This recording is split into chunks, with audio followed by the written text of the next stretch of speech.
Hello everyone, स्वागत है आपका अपने ही YouTube channel Math King Maker Concept में फोकस। आज हम पढ़ने वाले हैं क्लास 12th का chapter 11 that is 3D geometry plane. Already हम लाइन के ऊपर डिस्कस कर चुके हैं। इसका जो फर्स्ट हाफ पोर्शन है लाइन, उस पर हम ऑलरेडी डिस्कस कर चुके हैं।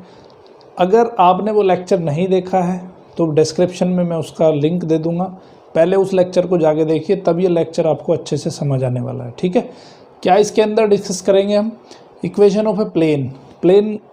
क्योंकि पहला सेगमेंट हमने जो डिस्कस किया है वो लाइन के ऊपर डिस्कस किया है, और ये वाला जो लेक्चर है वो बिल्कुल प्योरली प्लेन का लेक्चर है। तो प्लेन के अंदर क्या क्या कंडीशंस हैं?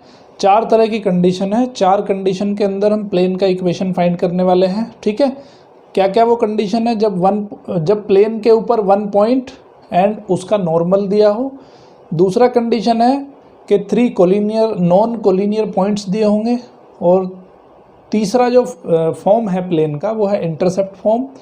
और चौथी जो कंडीशन है वो क्या है कि प्लेन का नॉर्मल दिया होगा, ठीक है, और उसका जो है ओरिजिन से परपेंडिकुलर डिस्टेंस दिया होगा। और intersection of line and plane पढ़ेंगे, फुट ऑफ परपेंडिकुलर पढ़ेंगे, एंगल बिटवीन 2 प्लेन्स पढ़ेंगे, angle between plane and line पढ़ेंगे, equation of plane through intersection of 2 planes और distance of point from a plane. ठीक है, तो ये कोप्लेनरिटी ऑफ 2 लाइंस, ये सारी चीज़ें यहाँ पर डिस्कस करने वाले हैं। तो लेक्चर को बढ़िया से समझने के लिए मेरे साथ लास्ट तक बने रहिए, लेक्चर को पूरा देखते रहिए। ठीक है, तो जब कंसेप्ट आता है प्लेन का, तो प्लेन क्या होता है? देखो, ये जो बोर्ड आपको दिखाई दे रहा है, white board, this is a plane. ये जो आपको डस्टर दिखाई दे रहा है, डस्टर की जो शेप है, ये जो सरफेस है, दिस इज़ प्लेन। ठीक है, ये वाली सरफेस प्लेन है, ये वाली सरफेस प्लेन है। और जो रूम का जो छत है वो भी एक प्लेन है, रूम का जो फ्लोर है वो भी एक प्लेन है, रूम की जो दीवार वाली जो साइड की दीवारें हैं वो भी एक प्लेन है। ठीक है, बुक का जो ये सरफेस है ये भी प्लेन है, ये वाला सरफेस भी प्लेन है। ठीक है, तो ये होता है प्लेन। अब हम प्लेन का इक्वेशन पढ़ेंगे, उसको ज्योमेट्री की फॉर्म में प्लेन का इक्वेशन कैसे हम डिराइव करते हैं वो हम चीज़ें पढ़ने वाले हैं। तो सबसे पहला केस जो स्टडी करेंगे हम प्लेन का इक्वेशन, केस 1 क्या है कि 1 point and normal is given. एक पॉइंट दिया होगा, प्लेन के अंदर एक पॉइंट दिया होगा और उसका नॉर्मल दिया होगा। नॉर्मल का मतलब उसका परपेंडिकुलर वेक्टर जो है दिया होगा। तो कैसे इसको देखते हैं, थोड़ा देख लेते हैं। देखो, ये हमारे पास मान लेते हैं कोई प्लेन है। बहुत सिंपल भाषा में आपको समझाऊंगा, कोई ज़्यादा फॉर्मूले नहीं, कुछ नहीं, सिर्फ टेक्निक आपको समझनी है, टेक्निक पे फोकस रखना है। ठीक है, कोई फॉर्मूले यहाँ पे रटने नहीं है, क्योंकि मैक्सिमम बच्चों की दिक्कत क्या होती है कि यहाँ पे फॉर्मूले बहुत सारे बता देते हैं बुक्स के अंदर, तो फॉर्मूले रटने में दिक्कत होती है। बट हमारा जो फोकस रहता है वो कंसेप्ट के ऊपर रहता है, ना कि फॉर्मूलों के ऊपर। फॉर्मूले तो कभी भी कैसे भी निकाल लोगे आप, सिर्फ कंसेप्ट आपको पता होने चाहिए। ठीक है, तो यहाँ पे ये प्लेन है, सपोज दैट इस प्लेन का हमें इक्वेशन निकालना है, और इसका जो नॉर्मल वेक्टर है उसको n मान लेते हैं। ठीक है, ये नॉर्मल वेक्टर जो है वो दिया गया है। ओके, अब यहाँ पे क्या करते हैं, हम एक पॉइंट मान लेते हैं, ये पॉइंट मान लेते हैं, इस पे दिया हुआ है, इस पॉइंट को हम a मान लेते हैं।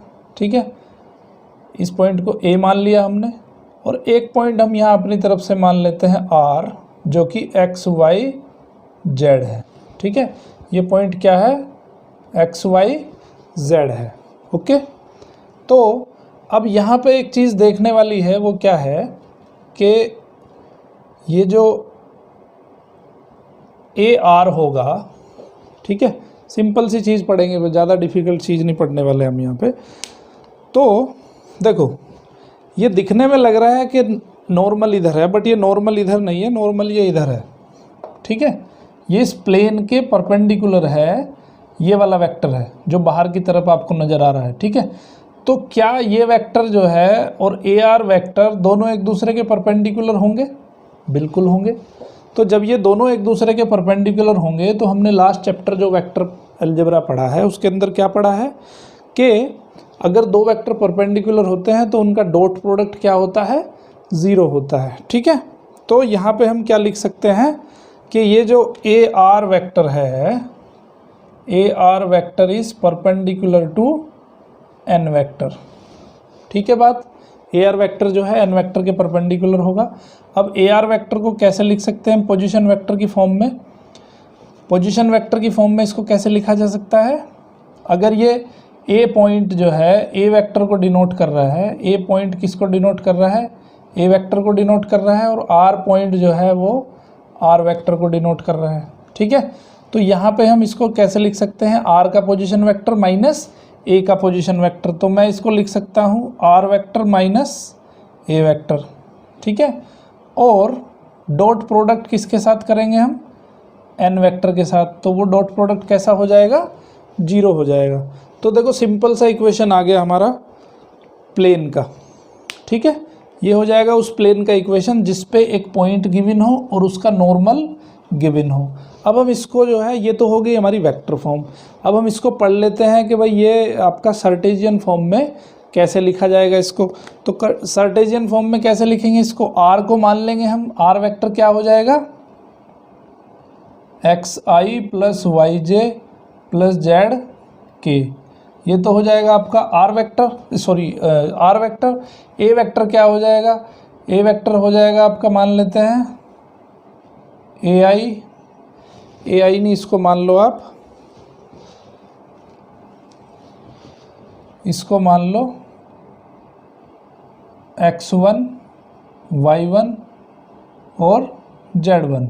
ठीक है, ये पॉइंट को हमने मान लिया x1 y1 और z1, और इसको मान लो आप ai plus bj plus C के। ठीक है, इसको मान लिया ai plus bj plus C के, या कैपिटल ए मान लो क्योंकि स्मॉल ए आपने वेक्टर माना हुआ है यहाँ पे। तो मैं इसको ये भी लिख सकता हूँ ai plus bj plus C के। ठीक है, तो अब इसको अगर हम सर्टेजियन फॉर्म में कन्वर्ट करते हैं तो इसको कैसे लिखेंगे? x माइनस x1, ए के कोऑर्डिनेट क्या है? x1 y1 z1, तो इसको लिखेंगे हम x माइनस x1। ठीक है, x माइनस x1, और ऐसे लिख लो तो समझ आ जाएगा अच्छे से। r की जगह पे क्या लिखेंगे हम? xi plus yj plus zk। ये तो हो गया r की वैल्यू, माइनस a की वैल्यू क्या है? a की वैल्यू है x1i plus y1j plus z1k। ठीक है, ये हो गया r माइनस a। अब इसका डॉट किसके साथ करना है? इसका डॉट जो करना है हमें किसके साथ करना है? ai plus bj plus C के, इसके साथ इसका डॉट करना है, इज इक्वल टू 0 हो जाएगा। ठीक है, तो डॉट कैसे करते हैं हम? डॉट में ये जो हमारा i होगा यहाँ पे x माइनस x1 हो जाएगा, x माइनस x1 और i plus y minus y1 और j plus z minus z1 और k कैप। अब इसका डॉट होगा किसके साथ? ai plus bj plus C के इज इक्वल टू 0। तो इसको मैं कैसे लिख सकता हूँ? जब इसका डॉट प्रोडक्ट करेंगे तो ये हो जाएगा a into X minus x1 plus b into Y minus y1 plus c into z minus z1 is equal to 0। तो ये आ जाएगा इसका सर्टेजियन इक्वेशन। ठीक है, तो दोनों इक्वेशन जो है आपको मैंने तरीका बता दिया कैसे दोनों इक्वेशंस को लिखना है। ठीक है, समझ आई बात? ओके, अब इस पे बेस हम कुछ एक क्वेश्चन पढ़ लेते हैं तो आपको और भी ये अच्छे से समझ आ जाएगा। ठीक है, फॉर्मूला को ज़्यादा रटना नहीं है, फॉर्मूला रटोगे तो भूल जाओगे, उसको भूलने की गुंजाइश बहुत ज़्यादा होती है। तो तरीका आपको ध्यान रखना है यहाँ पे। तो क्वेश्चन हम पढ़ लेते हैं इसका। क्वेश्चन नंबर दिया है, एग्जाम्पल नंबर है आपका 17। देखो इसमें जो केस है ना आपका, ये when one point on plane and it's normal given, इसमें आपके केसेस जो है बुक के हिसाब से कुछ डिफरेंट दिया है। मैं आपको डिफरेंट तरीके से समझा रहा हूँ जिससे कि आपको समझने में आसानी रहे। ठीक है, तो एग्जाम्पल नंबर 17 जो है आपका दिया हुआ है। 17 में कह रहा है find the vector and Cartesian equation of the plane which passes through the point. अब जो पॉइंट उसने दिया है वो क्या दिया है, ए वेक्टर 5 2 -4 दिया है, ठीक है। And perpendicular to the line with direction ratios उसने दे दिए। इसका मतलब जो नॉर्मल वेक्टर है वो दिया हुआ है 2i + 3j - k, ठीक है। तो ये यहाँ पे कंडीशन दी हुई है। हमने क्या पढ़ा था, r माइनस ए वेक्टर, या इसको कैपिटल ए लिख लो, ठीक है, r minus capital A vector dot N vector is equal to क्या पढ़ा था हमने, 0 पढ़ा था। ये होगा हमारा required plane in vector form. तो इसकी वैल्यूज़ क्या लिख लेंगे हम, r vector minus A vector क्या हो जाएगा 5i + 2j - 4k, ठीक है। और इसका डॉट किसके साथ करेंगे, 2i + 3j - k is equal to 0। ये हो गई इसकी वेक्टर फॉर्म, ठीक है।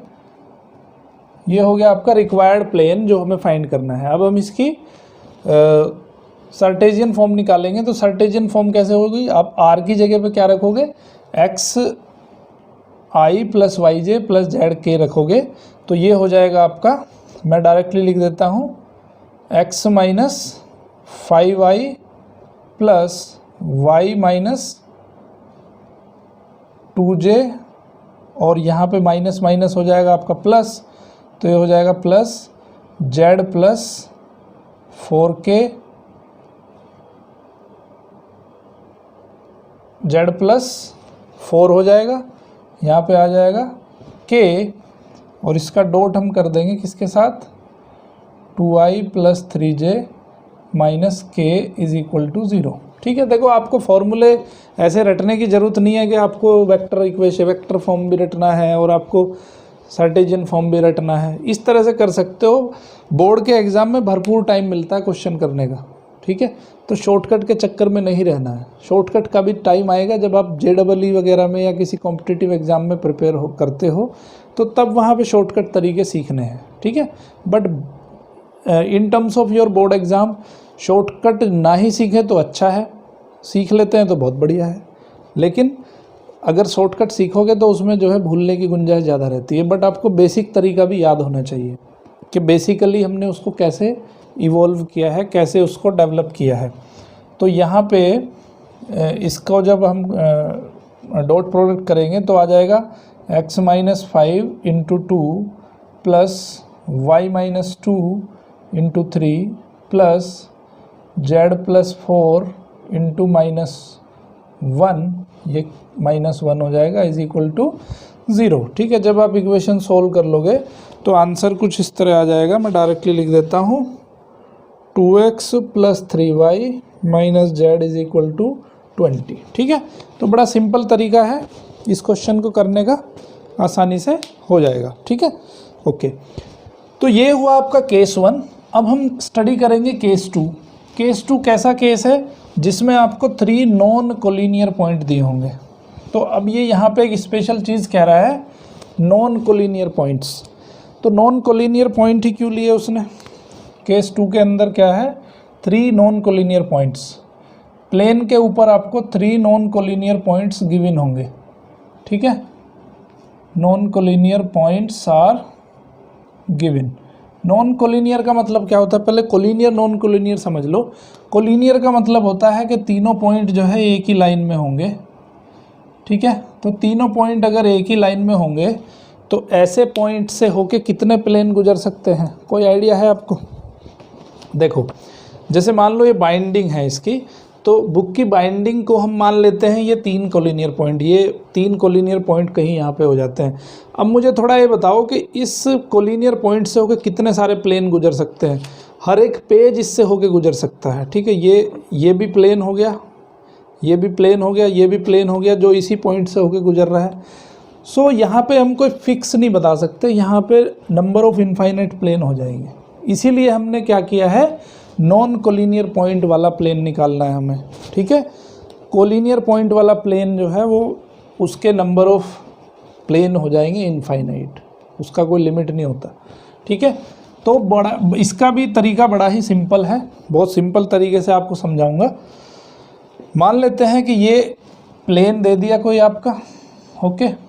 अब इस प्लेन के अंदर हमें 3 पॉइंट लेने हैं, तो हमने एक पॉइंट ए ले लिया, एक पॉइंट हमने बी ले लिया, एक पॉइंट हमने सी ले लिया, ठीक है। ए के कोऑर्डिनेट हमने लिए x1 y1 और z1, बी के लिए x2 y2 और z2, सी के लिए x3 y3 और z3, ठीक है। एक पॉइंट हमने यहाँ ले लिया अपने रेफरेंस के लिए r कौन सा लिया, x y और z, जिसको हम r वेक्टर मानते हैं, ठीक है। तो अब यहाँ पे एक चीज़ मुझे बताओ कि a को मान लेते हैं हम रेफरेंस पॉइंट ले रहे हैं, ठीक है। तो a से r को मिलाया, a से b को मिलाया और a से c को मिलाया, ठीक है। अब मुझे एक चीज़ बताओ, जैसे हमने पिछले वाला जो केस स्टडी किया था सेम उसी की तरह से हम केस स्टडी करेंगे।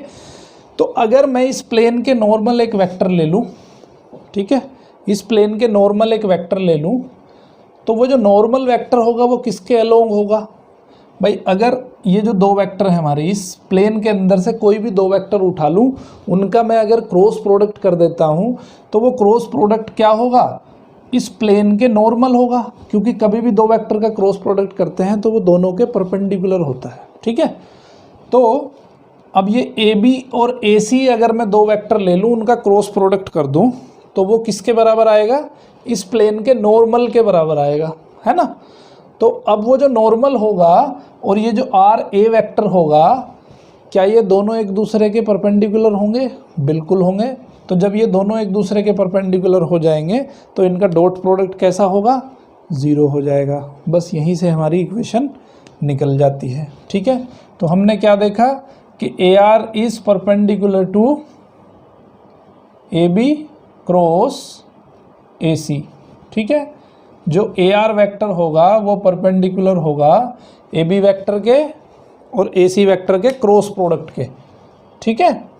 क्योंकि ए बी और ए सी का जो क्रॉस प्रोडक्ट होगा वो इस प्लेन के नॉर्मल में होगा, तो नॉर्मल जो होगा वो ए आर के परपेंडिकुलर होगा। तो सिंपल सा चीज़ है, बस यहाँ बहुत सिंपल चीज़ है। ए आर को क्या लिखेंगे, तो इसका मतलब है कि दोनों का जो डॉट प्रोडक्ट होगा वो 0 आ जाएगा, ठीक है। और आपको मैंने वेक्टर में पढ़ाया था, क्या पढ़ाया था वेक्टर में, कि ऐसे वेक्टर को क्या कहते हैं, कोप्लानर वेक्टर कहते हैं, जिसका A dot B cross C is equal to 0 हो जाता हो, तो ऐसी कंडीशन को कोप्लानरिटी कहते हैं। तो तीनों जो वेक्टर होंगे ये एक ही प्लेन में लाई करेंगे, है ना। तो वो तो ऑब्वियस सी बात है भाई, ए आर ए सी और ए बी तीनों एक ही प्लेन के अंदर लाई कर रहे हैं, ठीक है। तो बड़ा सिंपल सा इक्वेशन हो गया। ए आर को क्या लिख दूं मैं, आर माइनस ए लिख दूं, और डॉट ए बी को क्या लिखूंगा, बी का पोजीशन वेक्टर माइनस ए का पोजीशन वेक्टर, तो इसको मैं लिख सकता हूँ बी माइनस ए, ठीक है। अगर ए का पोजीशन वेक्टर ए है, आर का पोजीशन वेक्टर आर है, बी का पोजीशन वेक्टर बी है, सी का पोजीशन वेक्टर सी है, ठीक है। तो मैं इसको लिख सकता हूँ बी माइनस ए, ठीक है, और क्रॉस सी माइनस ए, ठीक है। या इसको मैं ऐसे भी लिख सकता हूँ, अगर कोप्लानरिटी वेक्टर फॉर्म में मैं इसको लिखूँ, R minus A, B minus A और सी माइनस ए, ठीक है। इसको कहते हैं कोप्लानरिटी कंडीशन ऑफ 3 वेक्टर्स। तो ये आ गया आपका वेक्टर फॉर्म, आ गई किसकी, इस प्लेन की वेक्टर फॉर्म जिसके 3 पॉइंट दिए हों, ठीक है। तो ये हो गई इसके नॉर्मल आपकी वेक्टर फॉर्म। अब इसको सर्टेशियन फॉर्म में कन्वर्ट करेंगे, बड़ा सिंपल सा है। जब हम वेक्टर प्रोडक्ट निकालते हैं, स्केलर प्रोडक्ट निकालते हैं किसकी, 3 वेक्टर की, इसको कहते हैं स्केलर ट्रिपल प्रोडक्ट, ठीक है। इसको क्या कहते हैं, स्केलर ट्रिपल प्रोडक्ट। वेक्टर में मैंने आपको बता चुका हूँ ऑलरेडी। तो r माइनस ए क्या हो जाएगा, x माइनस x1, ठीक है। तो ये पहली जो रो आएगी डिटर्मिनेंट की वो क्या आएगी, x minus x1, y minus y1, z minus z1, ठीक है। दूसरी रो क्या आ जाएगी, b माइनस ए करना है, तो x2 minus x1, y2 minus y1, z2 minus z1। तीसरी रो क्या है, c माइनस a, तो ये आ जाएगी आपकी x3 माइनस x1 और y3 माइनस y1 और z3 minus z1 is equal to 0। तो ये हो गई इसकी जो है आपकी कार्टेशियन फॉर्म। समझ में आई बात। 3 नॉन कोलिनियर पॉइंट से गुजरने वाले प्लेन का इक्वेशन कैसे हम फाइंड करते हैं। तो इसके ऊपर एक एग्जांपल ले लेते हैं। एग्जांपल कोई भी 3 पॉइंट ले लो जो कि उनसे गुजरने वाले प्लेन का इक्वेशन हमें फाइंड करना है। ठीक है, तो आपकी बुक में जो एग्जांपल दिया है उसी को ले लेते हैं, आसानी समझ में आएगा। ओके, एग्जांपल नंबर 18 लिया है, 18 को ले लेते हैं। उसने 3 पॉइंट दे दिए यहाँ पे। एग्जांपल नंबर 18 3 पॉइंट दिए हैं। एक R है 2, 5, -3, एक S है -2, -3, 5 एंड T दिया है उसने 5, 3, -3। ठीक है, इसको बड़े सिंपल तरीके से करेंगे। कैसे करेंगे, तो ये देखो R, S और T यहाँ पे 3 पॉइंट दे दिए इसने। ठीक है, तो ये क्या है आपका, ये है आपका A वेक्टर, ये क्या है, ये आपका B वेक्टर, ये क्या है, ये आपका C वेक्टर। ठीक है, तो फॉर्मूला क्या है हमारा, R माइनस A। ठीक है, तो ये हो जाएगा R माइनस A, इसको ले लो 2, 5, -3, या उसको लिख लो 2i, इस तरह से लिख लो। ठीक है, R minus 2i plus 5j -3k। ठीक है, एक तो ये हो गया। इसका डॉट प्रोडक्ट करना है हमें किसके साथ, इसका डॉट प्रोडक्ट करना है b माइनस a, -2 + 2 हो गया आपका 4i और -3 और -5 कितना हो गया, -8j, 5 + 3 8k। ठीक है, तो ये हो गया आपका b माइनस a। ठीक है, ये हो गया b माइनस a। इसका क्रॉस प्रोडक्ट करना है किसके साथ, c माइनस a के साथ। तो 5 - 2 हो गया 3i, 3 - 5 हो गया -2j और -3 और +3 ये कैंसिल हो गया। ठीक है, तो ये आ गया आपका इज इक्वल टू 0। ठीक है, अब देखो इनके भी वेक्टर प्रोडक्ट आप निकाल सकते हो। कैसे निकालोगे, वही आपका डिटर्मिनेंट वाला रूल। ठीक है, इसका कैसे, 4a -8 और 8, ये हो जाएगा 3 - 2 0। ठीक है, इस तरह से यहाँ से इसका क्रॉस प्रोडक्ट निकल जाएगा। ओके, तो जो भी इसका what ever it will be cross product, तो उसको हम लिख देंगे इस तरह से 2i + 5j -3k। ठीक है, और इसका डॉट प्रोडक्ट करेंगे किसके साथ, जो इसका आंसर आ जाएगा। मैं ओके, इन्होंने ऐसे ही लिखा है, बट आप इसको जो है सॉल्व करके लिख सकते हैं, क्योंकि इसका क्रॉस प्रोडक्ट भी आप निकाल सकते हो। ठीक है, निकाल लें इसका क्रॉस प्रोडक्ट। चलो निकाल लेते हैं। i हो गया, ये हो गया आपका 16, ओके, -j हो गया, उसके बाद ये हो गया -k 24 + k हो गया, ये हुआ आपका -8 + 24, -8 + 24 हो गया 16। तो ये आ गया आपका 16i + 24j + 16k। ठीक है, तो इसको मैं लिख सकता हूँ 16i + 24j + 16k। ठीक है, इज इक्वल टू 0। ओके, अभी देखो यहीं से आप इसको जो है उसमें कन्वर्ट कर सकते हो। किस में कन्वर्ट कर सकते हो, सर्टेजियन में। तो सर्टेजियन में ये क्या हो जाएगा, x - 2i + y - 5j + z - 3k। ठीक है, ये तो देखो आपका वेक्टर फॉर्म आ गया। अब मैं इसको सर्टेजियन में कन्वर्ट करके दिखा रहा हूँ आपको, 16i + 24j + 16k। ठीक है, कन्वर्ट यहीं करके क्यों दिखा रहा हूँ, जिससे कि आपको फॉर्मूले ना रटने पड़े। फॉर्मूले कुछ नहीं रटने हैं, ठीक है, उसको तरीका को ध्यान रखना है बस। तो ये हो जाएगा, इसमें इसका डॉट प्रोडक्ट कर दो, डॉट प्रोडक्ट करेंगे तो ये आ जाएगा x minus 2 16 into X minus 2 plus 24 into Y minus 5 plus 16 into Z minus 3 is equal to 0। इस इक्वेशन को सोल्व कर लो, सोल्व करके जो आंसर आ जाएगा that will be your final answer. ठीक है, ओके। अभी तीसरा एक केस पढ़ेंगे हम। देखो, जहाँ से भी आपको क्वेश्चन मिले वहाँ से क्वेश्चन करो मैक्सिमम। अगर आपको वर्कशीट चाहिए तो वर्कशीट आपको मैं भी प्रोवाइड करवा दूंगा।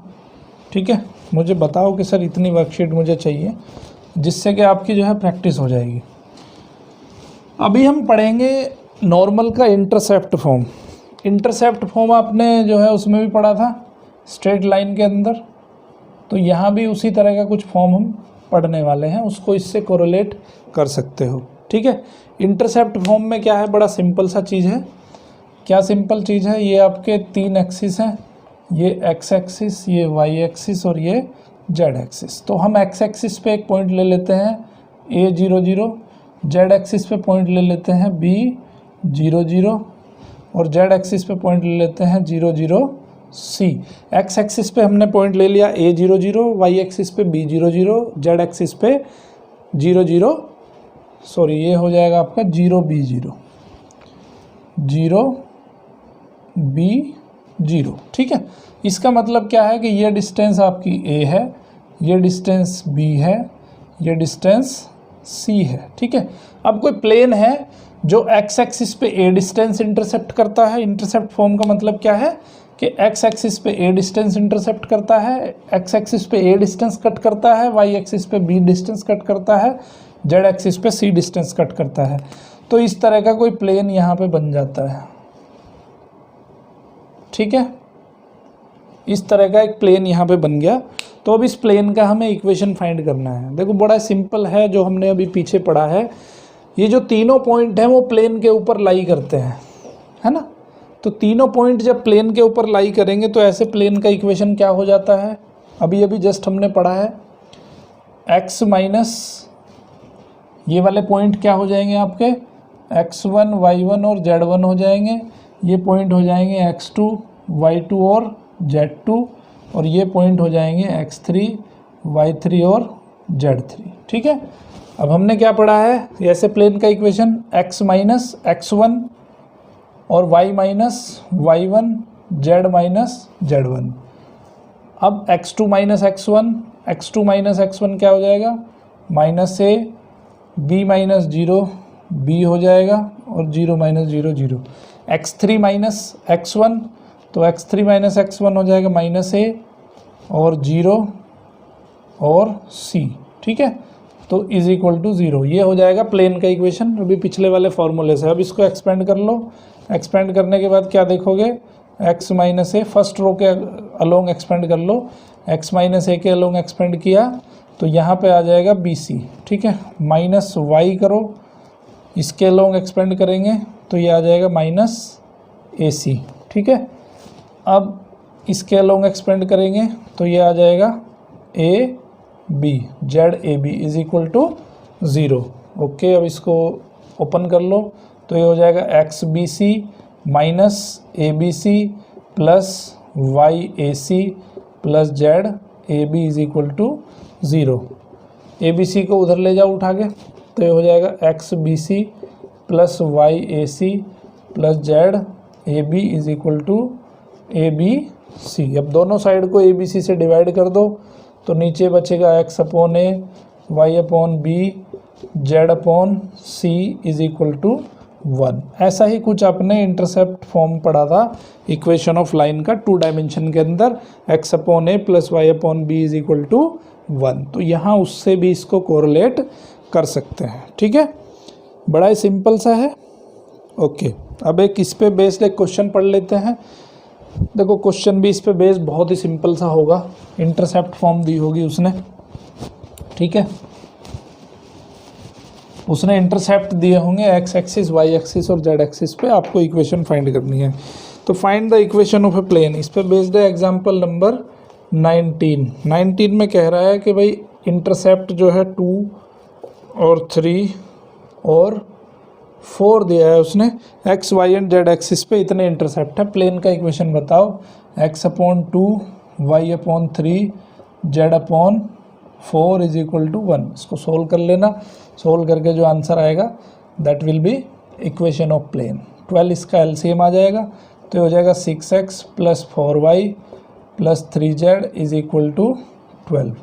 ये आ जाएगा इक्वेशन ऑफ प्लेन। ठीक है, ओके। अभी हम पढ़ेंगे फोर्थ फॉर्म। फोर्थ फॉर्म कौन सी है? फोर्थ फॉर्म है आपकी in normal form when perpendicular distance is given. ठीक है, तो इस कंडीशन में क्या होगा उसको भी थोड़ा देख लेते हैं। ओके,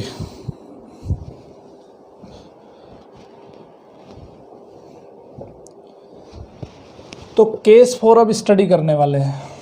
केस 4 की कंडीशन देख लो पहले क्या है, आपको बहुत अच्छे से अपने आप ही समझ आ जाएगी चीज़ें। Perpendicular from origin, perpendicular distance from origin and 1 point is given. ठीक है, यहाँ पे क्या क्या चीज़ें आपको दी होंगी, उसने 2 चीज़ें दी होंगी। पहली चीज़ है परपेंडिकुलर डिस्टेंस दिया होगा ओरिजिन से, और दूसरी चीज़ है कि एक पॉइंट आपको इस पे दिया होगा उसने। ठीक है, तो कैसे उसको फाइंड करना है उसको थोड़ा देख लेते हैं। ये मान लेते हैं कोई प्लेन है हमारे पास, इस प्लेन का इक्वेशन हमें फाइंड करना है, और यहाँ पे ओरिजिन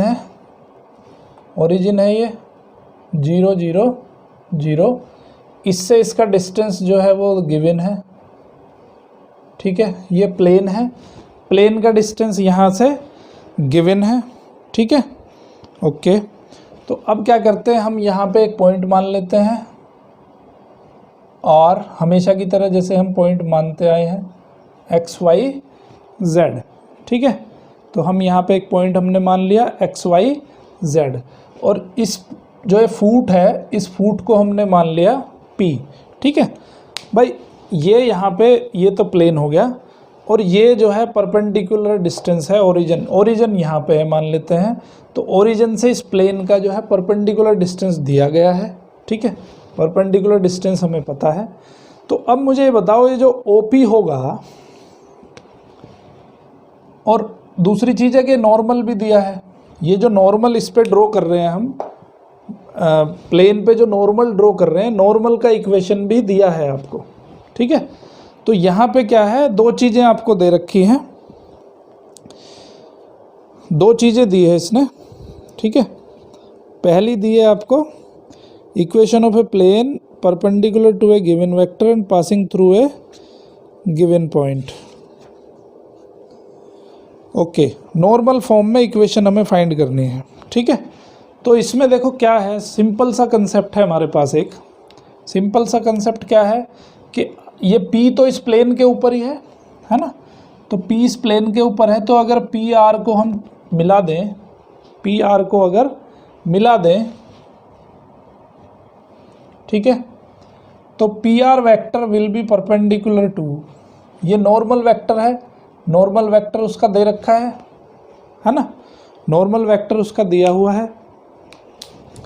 इसको हम ऐसे लिख सकते हैं, perpendicular distance from origin and normal is given, normal है वो, and normal is given. Perpendicular distance दी है, नॉर्मल दिया है, तो ये जो होगा PR जो होगा वो परपेंडिकुलर होगा किसके, इसके नॉर्मल वेक्टर के परपेंडिकुलर होगा। और नॉर्मल वेक्टर क्या है, OP is the normal vector, है ना। तो हम लिख सकते हैं कि भाई PR जो होगा वो परपेंडिकुलर होगा OP वेक्टर के, है ना। और OP वेक्टर, ये जो इसको नॉर्मल वेक्टर को मैं क्या लिख सकता हूँ, पहली चीज़ है कि ये डिस्टेंस, अगर मैं OP वेक्टर को लिखना चाहूँ, OP वेक्टर को किसके बराबर लिखूँगा, OP वेक्टर जो है वो बराबर होगा, एक तो ये जो मैग्नीट्यूड है कितना D, और नॉर्मल वेक्टर का अगर मैं यूनिट वेक्टर लिख दूं, है ना भाई, ये डिस्टेंस है हमारी D, तो ये वेक्टर को हमें लिखना है, तो इस वेक्टर को लिखने का तरीका क्या है कि उसका डिस्टेंस लिखें, उसका मैग्नीट्यूड लिखें और उसके साथ वाला नॉर्मल वेक्टर जो वेक्टर है उस वेक्टर का यूनिट वेक्टर हमने लिख दिया है। ठीक है, तो यूनिट वेक्टर और उसका मैग्नीट्यूड मिलके वो क्या बनाते हैं, वेक्टर बनाते हैं। ठीक है, ओके। तो अब ये जो P पॉइंट है, ठीक है, पी आर को क्या लिखेंगे पोजीशन वेक्टर की फॉर्म में, O R minus O P लिख सकते हैं, है ना। और क्योंकि पी आर और ओ पी एक दूसरे के परपेंडिकुलर है तो इन दोनों का डॉट प्रोडक्ट जो है वो 0 हो जाएगा। बात आई समझ में, सिंपल है, ओके। अब इसकी वैल्यू पुट कर दो, ओ आर की वैल्यू हम आर वेक्टर पुट कर दी हमने, माइनस ये आर जो है वो आर वेक्टर है, ओके। ओपी क्या है, ओपी यहाँ से लिखा हमने डी और एन कैप डॉट, इसको लिखेंगे डी और एन कैप। समझ आई बात।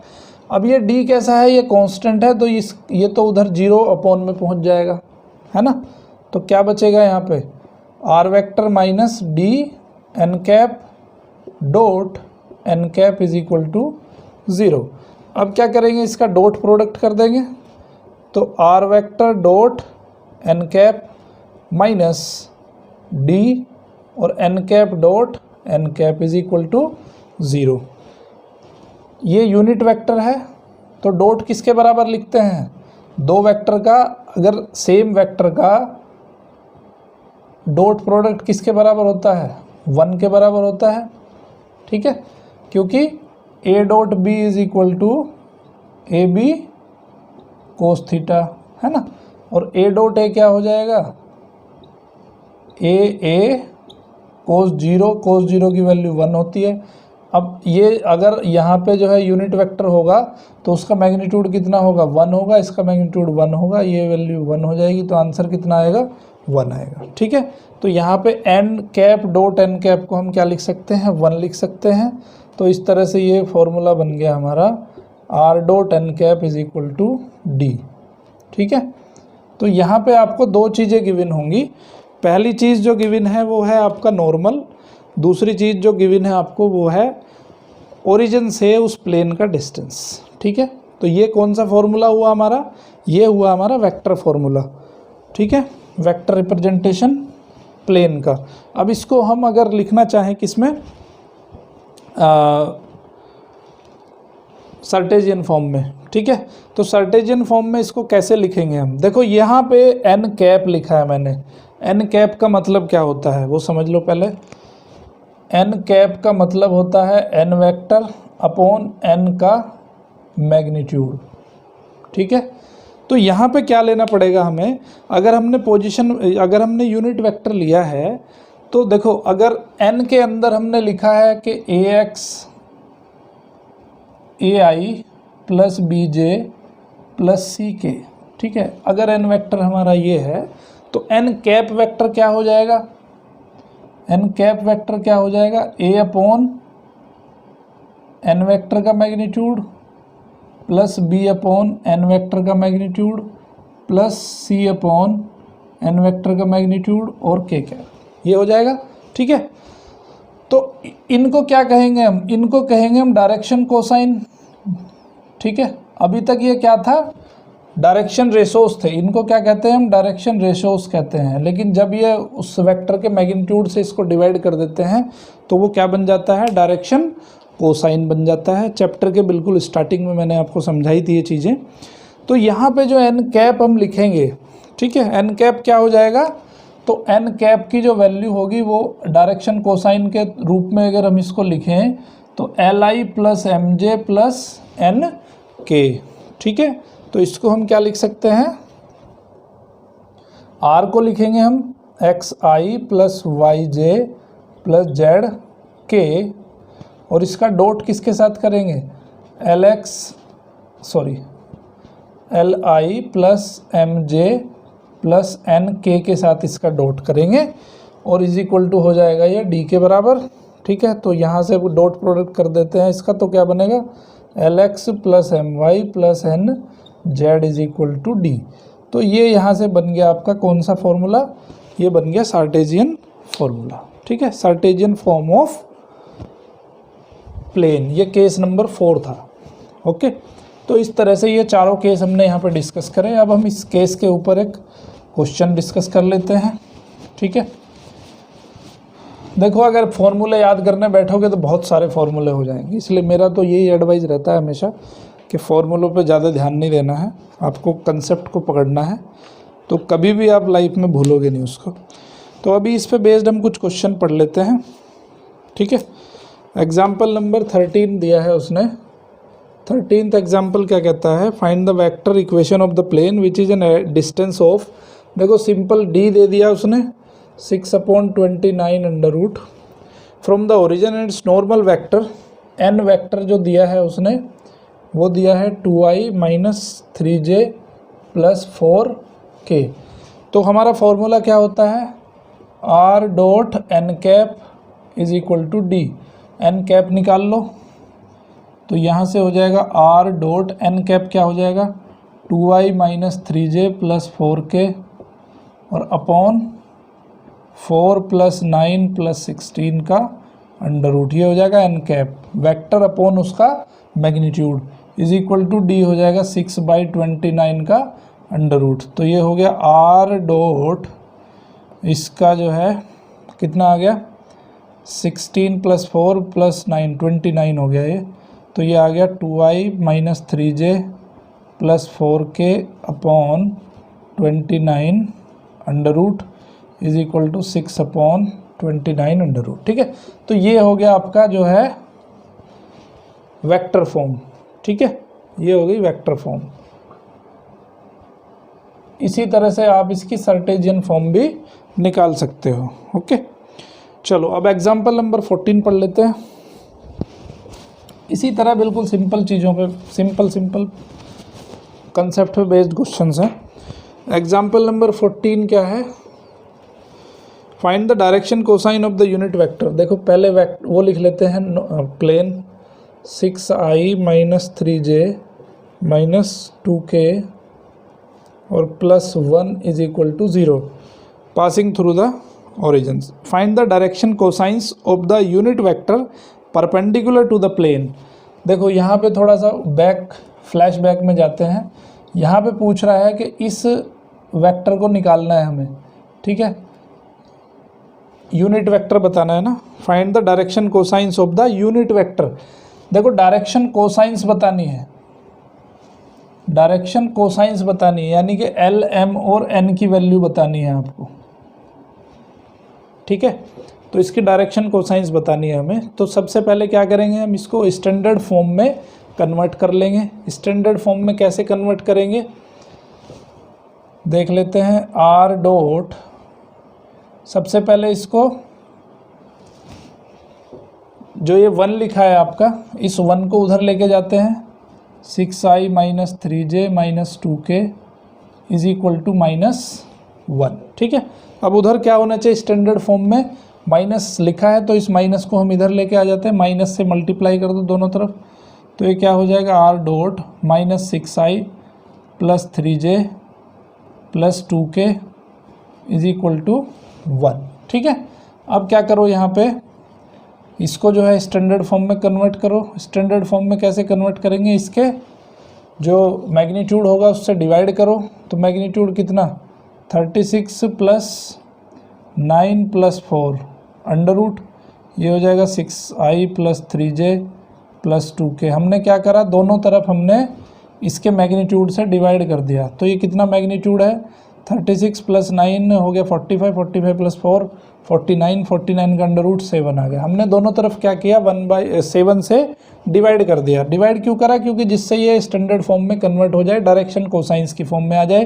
क्योंकि अभी ये डायरेक्शन रेशोज की फॉर्म में है, 6, 3, 2 डायरेक्शन रेशोज हैं इसके, ना कि डायरेक्शन कोसाइंस है। ठीक है, तो आर डॉट ये हो जाएगा -6/7i, ये हो जाएगा 3/7j, ये हो जाएगा 2/7k इज इक्वल टू 1/7। अब ये किस फॉर्म में आ गया है, r dot N cap is equal to d की फॉर्म में ये आ गया है। इसका कंपैरिजन करोगे आप तो एन कैप कितना आ जाएगा, एन कैप आ जाएगा -6/7i plus 3/7j plus 2/7k और d की वैल्यू यहाँ से आ गई 1/7। ठीक है, तो अब ये क्या है उसका, ये है आपका l का वैल्यू, ये है m का वैल्यू और ये है n का वैल्यू। ठीक है, तो डायरेक्शन कोसाइंस कितने आ गए, -6/7, 3/7, 2/7। ठीक है, इस तरह से हमें क्वेश्चंस को सोल्व करना है। अब एक और देख लेते हैं, एग्जाम्पल नंबर 15 देख लेते हैं। ठीक है, बड़े ही इंपॉर्टेंट क्वेश्चंस हैं ये सब। 15th क्वेश्चन भी बहुत इंपॉर्टेंट है।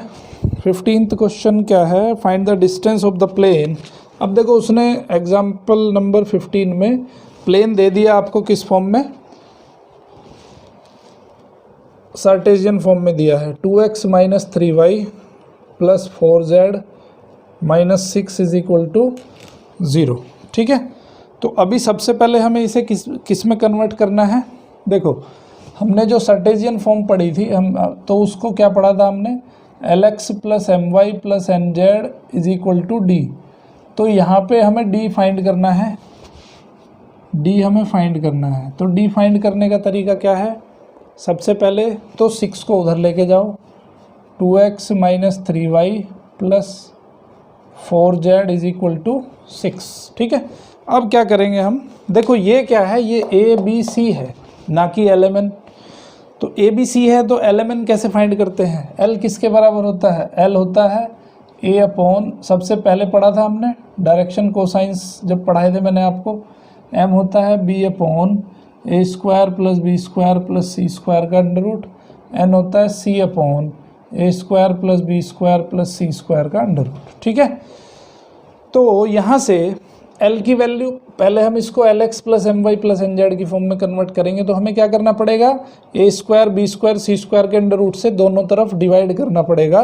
तो इसको डिवाइड करेंगे तो क्या बनेगा, 2/2² + 3² + 4², ये -3² है, into x -3/2² + -3² + 4² under root y plus 4/2² + -3² + 4² under root z is equal to 6/2² + -3² + 4² का अंडर रूट। ठीक है, तो अब देखो ये स्टैंडर्ड फॉर्म में अब कन्वर्ट हुआ है। हमें किससे मतलब है, हमें सिर्फ इससे मतलब है, हमें d की वैल्यू फाइंड करनी है। तो इसको कंपैरिजन करेंगे तो d इज इक्वल टू आ गया 6/4 + 9 13, 13 + 16 29।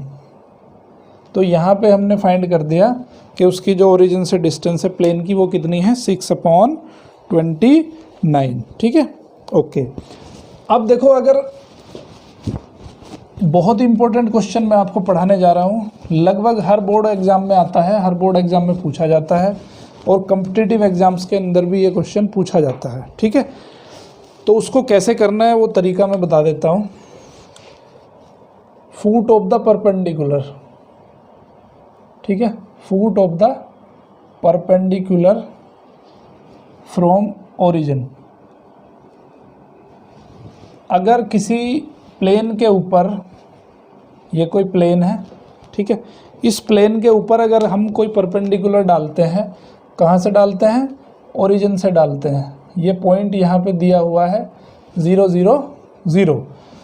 तो ये फुट ऑफ द परपेंडिकुलर हमें फाइंड करना है, मान लेते हैं। तो इस फुट ऑफ द परपेंडिकुलर को हम मान लेते हैं XYZ। ठीक है, और यहाँ पे हमें नॉर्मल वेक्टर भी दिया होगा, समझ में आई बात, नॉर्मल वेक्टर भी यहाँ पे दिया होगा। तो हमें क्या करना है कि इस नॉर्मल वेक्टर की हेल्प लेते हुए, नॉर्मल वेक्टर यहाँ पे दिया होगा कि AI + BJ + CK। ठीक है, तो ये वेक्टर भी दिया होगा। अब इस वेक्टर की हेल्प लेते हुए हमें इस पॉइंट की वैल्यू फाइंड करनी है और इस प्लेन का इक्वेशन भी दिया होगा। ठीक है, प्लेन का इक्वेशन भी दिया होगा। इस प्लेन का इक्वेशन मान लेते हैं दिया है हमें A X plus B Y plus C Z is equal to D. मान लेते हैं कि इस प्लेन का इक्वेशन हमें ये दिया हुआ है, सॉरी यहाँ पे क्योंकि नॉर्मल जब ये A I plus B J plus C K हो जाएगा तो प्लेन का इक्वेशन हो जाएगा A X plus B Y plus C Z is equal to D. ये हो जाएगा प्लेन का इक्वेशन। ठीक है, तो ये जो प्लेन है इसका नॉर्मल का इक्वेशन क्या बनेगा, ए I plus B J plus C के। ये क्या है, ये नॉर्मल के डायरेक्शन रेशोज हैं। ए बी सी क्या है, डायरेक्शन रेशोज ऑफ नॉर्मल। तो देखो यहाँ पे दो तरीके हैं इस क्वेश्चन को सोल्व करने के। ठीक है, दो तरीके कौन कौन से हैं कि ये जो हमारा ओपी है, ओपी क्या है, इक्वेशन ऑफ लाइन। ये एक इक्वेशन है, ये एक लाइन है, तो इस लाइन का इक्वेशन क्या होगा, इक्वेशन। अब ये जो ओपी है that will be having the same direction ratios at this normal is having. जितना उसका नॉर्मल का डायरेक्शन रेशो है वही डायरेक्शन रेशो इस लाइन का होगा। तो ऐसी लाइन का इक्वेशन जो 0 0 0 0 से पास हो रही है और direction ratios a b c हो, तो ऐसी लाइन का इक्वेशन क्या हो जाता है, x minus 0 upon A, Y minus 0 upon B, Z minus 0 upon C. तो इसको मान लेते हैं हम k मान लिया, मान लो हमने। तो यहाँ से x की वैल्यू क्या आ जाएगी, ए के, y की वैल्यू बी के और z की वैल्यू सी के आ जाएगी। ठीक है, अब ये देखो तीन हमें पॉइंट मिल गए। ये जो एक्स वाई जेड की वैल्यू ये पॉइंट है। अब जब एक्स वाई जेड की वैल्यू ये पॉइंट है तो ये पॉइंट जो है वो किससे सेटिस्फाई होंगे, इसको सेटिस्फाई करेंगे क्योंकि ये पॉइंट जो है वो प्लेन के ऊपर ही होगा, है ना। तो ये पॉइंट जो अगर प्लेन के ऊपर होगा तो इसकी वैल्यू उसमें रख देंगे, तो वैल्यू रख दो। तो ए एक्स की वैल्यू क्या है, ए के प्लस बी वाई की वैल्यू क्या है, बी के प्लस सी जेड की वैल्यू क्या है, सी के इज इक्वल टू कितना है, डी है। तो यहाँ से देखो के की वैल्यू आ जाएगी, ये हो जाएगा ए स्क्वायर के, बी स्क्वायर के, सी स्क्वायर के इज इक्वल टू डी। तो यहाँ से के की वैल्यू अगर आप देखोगे तो वो आ जाएगी D upon A square plus B square plus C square. ठीक है, तो ये आ गई वैल्यू के की। अब इस के की वैल्यू को आप कहाँ रख दो, इसमें रख दो, इसमें रख दो, इसमें रख दो। तो इस तरह से आप एक्स वाई जेड की वैल्यू निकाल पाओगे। ठीक है, सिंपल तरीका है। अब इसको एक क्वेश्चन के माध्यम से हम करने की कोशिश करेंगे। क्वेश्चन देख लो तो आपको अच्छे से समझ में आ जाएगा। ठीक है, इसको तो बना रहने देते हैं यहीं पे, सिर्फ यहाँ पे इसकी इक्वेशन चेंज हो जाएगी बस। ओके, तो इसमें दिया है find the coordinate of the foot of the perpendicular drawn from the origin to the plane. Plane की वैल्यू दी है उसने 2x minus 3y plus 4z minus 6 is equal to 0। ठीक है, ये प्लेन की इक्वेशन दे दी। तो उसी तरह से हम x की वैल्यू जो है वो a के आ जाएगी, y की वैल्यू b के आ जाएगी, z की वैल्यू c के आ जाएगी। लाइन का इक्वेशन लिखेंगे। ठीक है, अब ये वैल्यू उसमें पुट कर दो। सॉरी, a की वैल्यू तो गिवन है ना, तो ये n किसके बराबर हो जाएगा, n वेक्टर जो बराबर हो जाएगा वो हो जाएगा 2i minus 3j plus 4k। ठीक है, तो इक्वेशन ऑफ लाइन क्या बनेगी आपकी, x minus 0 upon 2, y minus 0 upon minus 3 और z minus 0 upon 4 is equal to k आ जाएगा। तो x की वैल्यू यहाँ क्या आ गई, 2k आ गई, y की वैल्यू माइनस 3k आ गई, z की वैल्यू यहाँ पे 4k आ गई। अब ये x y z की वैल्यू कहाँ रखोगे, इस प्लेन के अंदर रखोगे, क्योंकि ये p पॉइंट जो है इस प्लेन को भी सेटिस्फाई करता है, प्लेन के ऊपर ही लाई करता है। तो ये हो जाएगा 2k 2 into 2k minus 3 into minus 3k plus 4 into 4k और माइनस 6 इज इक्वल टू 0। तो ये हो गया आपका 4k plus 9k plus 16k is equal to 6। तो यहाँ से k की वैल्यू आ गई 16 और 9 29 हो गया। तो k की वैल्यू आ गई 6 अपॉन 29। ठीक है, तो k की वैल्यू 6 अपॉन 29 आई। तो यहाँ से x की वैल्यू क्या आ गई, 12/29, y की वैल्यू -18/29 और z की वैल्यू 24/29। तो ये आ गए इसके फुट ऑफ द परपेंडिकुलर। ठीक है, इस तरह से हमें क्वेश्चंस को सोल्व करना है।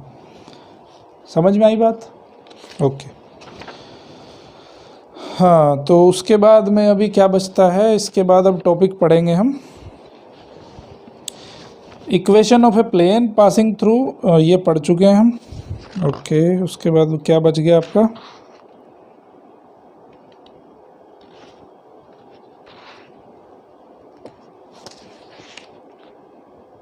उसके बाद बचता है एंगल बिटवीन टू प्लेन्स। ठीक है, एंगल बिटवीन टू प्लेन्स बड़ा ही सिंपल सा है, समझ लेते हैं उसको भी। देखो, अगर कोई भी चीज़ आपको यहाँ पे समझ नहीं आ रही हो तो प्लीज़ कमेंट बॉक्स में जाके ज़रूर कमेंट करिए, क्योंकि मुझे पता कैसे चलेगा अगर कोई चीज़ आपके समझ नहीं आ रही होगी तो। ओके, तो यहाँ पे देखो दो प्लेन के बारे में डिस्कस करेंगे हम। एक प्लेन मान लेते हैं ये है, ठीक है, और एक प्लेन मान लेते हैं कोई दूसरा है, ये कोई प्लेन है। ओके, दो प्लेन है।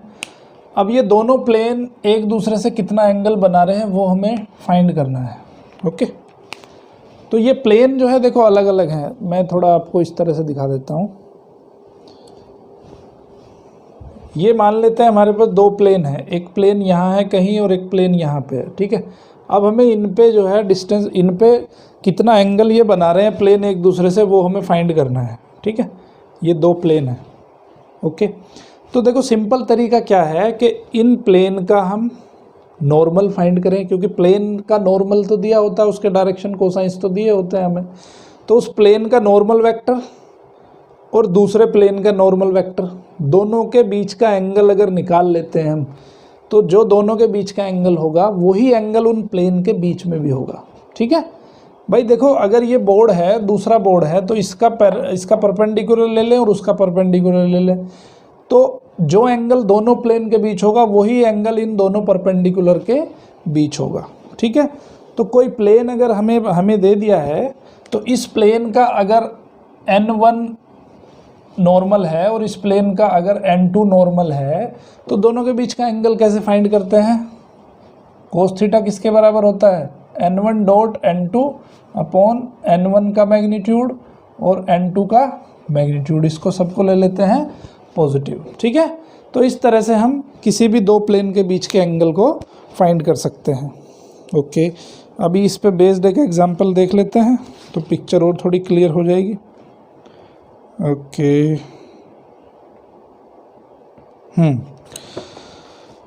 एग्जाम्पल नंबर 22 है, find the angle between the two planes.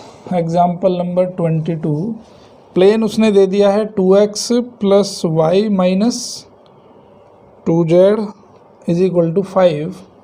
दूसरा प्लेन है 3x minus 6y minus 2z is equal to 7।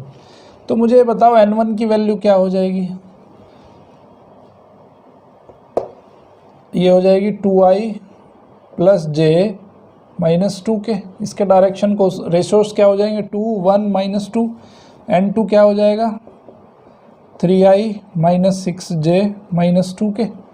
तो कोस थीटा की वैल्यू क्या हो जाएगी? n1 cross n1 dot n2 कर दो, 6 माइनस 6 प्लस 4 अपॉन इसका magnitude 4 plus 1 plus 4 under root 9 plus 36 plus 4 का अंडर रूट, और इसका जो है मॉड, तो ये हो जाएगा 6 से 6 कैंसिल हो गया, 4 अपॉन 3 और 7 21 इसका मोड। तो यहाँ पे जो थीटा की वैल्यू हो जाएगी वो हो जाएगी कोस इनवर्स 4 अपॉन 21। ये आ जाएगा आपका answer. So that will be the angle between two planes. तो इस तरह से हम किसी दो प्लेन्स के बीच का एंगल फाइंड करते हैं। ठीक है, ओके। उसके बाद पढ़ेंगे angle between plane and line. देखो इसका भी कंसेप्ट बड़ा सिंपल सा है। प्लेन और लाइन के बीच का एंगल अगर हमें फाइंड करना है तो कैसे फाइंड करते हैं उसको देख लेते हैं। देखो angle between plane and line, plane और लाइन के बीच का एंगल। देखो अगर ये कोई प्लेन दिया है हमें, ठीक है, प्लेन का इक्वेशन कौन सा होता है हमारा, r dot n is equal to D, ठीक है। तो इसका n दिया होगा यहाँ पे, और ये मान लेते हैं कोई हमें लाइन दे दी, ठीक है। लाइन का इक्वेशन क्या पढ़ा था हमने, r is equal to a plus lambda b, ये पढ़ा था हमने लाइन का इक्वेशन।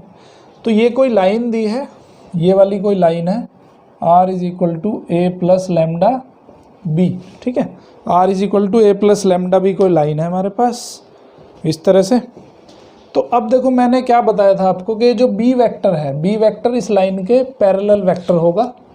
तो b वेक्टर कहीं यहाँ पे होना चाहिए इसके पैरेलल, तो ये वेक्टर कौन सा हो जाएगा, b वेक्टर हो जाएगा। अब हम बात करते हैं इस जो ये प्लेन है, इस प्लेन के नॉर्मल के बारे में बात करते हैं, ठीक है। ये मान लेते हैं इस प्लेन का नॉर्मल वेक्टर है। तो अब ये नॉर्मल वेक्टर इस लाइन से कितना एंगल बना रहा है, प्लेन से कितना एंगल, प्लेन ये जो है प्लेन का एंगल, ये प्लेन की साइड होगी, ठीक है।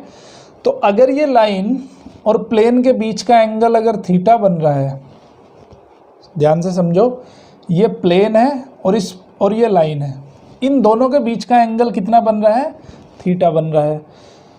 तो प्लेन और तो लाइन और नॉर्मल के बीच का एंगल कितना बनेगा, 90 माइनस थीटा बनेगा, ठीक है। तो जो एंगल नॉर्मल और लाइन के बीच बन रहा है वही एंगल नॉर्मल और ये जो पैरेलल वेक्टर है बी वेक्टर इसके बीच बनेगा। यही एंगल सेम एंगल यहाँ पे बनने वाला है 90 माइनस थीटा। समझ में आई बात। अब हमने 90 माइनस थीटा क्यों लिया, क्योंकि यहाँ पे एक एन वेक्टर हो गया और ये बी वेक्टर हो गया, तो दो वेक्टर मिल गए, उनके बीच का एंगल हमें फाइंड करना है। तो यहाँ पे लिखेंगे हम कोस 90 माइनस थीटा, वो किसके बराबर हो जाएगा, n vector dot b vector, और एन वेक्टर का मैग्नीट्यूड और बी वेक्टर का मैग्नीट्यूड, ठीक है। तो ये हो जाएगा कोस 90 माइनस थीटा। बट हमें वैल्यू किसकी फाइंड करनी है, हमें तो वैल्यू थीटा की फाइंड करनी है, क्योंकि हमें इसके प्लेन के और लाइन के बीच का एंगल चाहिए। तो कोस 90 माइनस थीटा किसके बराबर होता है, साइन थीटा के बराबर होता है। तो ये हो गया एन डॉट बी, और एन का मैग्नीट्यूड और बी का मैग्नीट्यूड। तो यहाँ से थीटा की वैल्यू क्या हो जाएगी, sine inverse n dot b upon n magnitude और बी का मैग्नीट्यूड, ठीक है। तो इस तरह से हम किसी भी प्लेन और किसी भी लाइन के बीच का एंगल फाइंड कर सकते हैं, ठीक है। इस पे देखते हैं कोई एग्जांपल दिया है,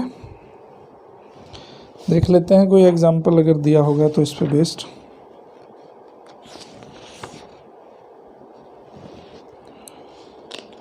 हाँ, एग्जाम्पल नंबर 25 एक दिया हुआ है, उस एग्जाम्पल को देख लेते हैं, ठीक है। इसको बना रहने देते हैं, समझ में आ जाएगा आपको। अब देखो फॉर्म आपको कुछ भी दे दे, वो कंसेप्ट आपका क्लियर होना चाहिए। लाइन का हमें क्या चाहिए, जो पैरेलल वेक्टर है वो चाहिए, और ये जो हमारा प्लेन है, प्लेन का हमें नॉर्मल वेक्टर चाहिए। दो वेक्टर की हेल्प से आप एंगल निकाल लोगे, ठीक है। तो अभी देखो क्या दिया है उसने, लाइन का इक्वेशन दिया है x प्लस वाई अपॉन 2 और y upon 3 is equal to z minus 3 upon 6, ठीक है। तो ये देखो ये किसके डायरेक्शन कोसाइन है, ये इस b के डायरेक्शन कोसाइन है। इसका मतलब यहाँ पे b वेक्टर क्या दे दिया उसने, 2i plus 3j plus 6k, b vector तो दे दिया, ठीक है। अब उसने प्लेन दिया है, प्लेन क्या है, 10x plus 2y minus 11z is equal to 3। तो ये क्या है, ये आपका n वेक्टर है। n वेक्टर क्या है, 10i plus 2j minus 11k, ये n वेक्टर हो गया।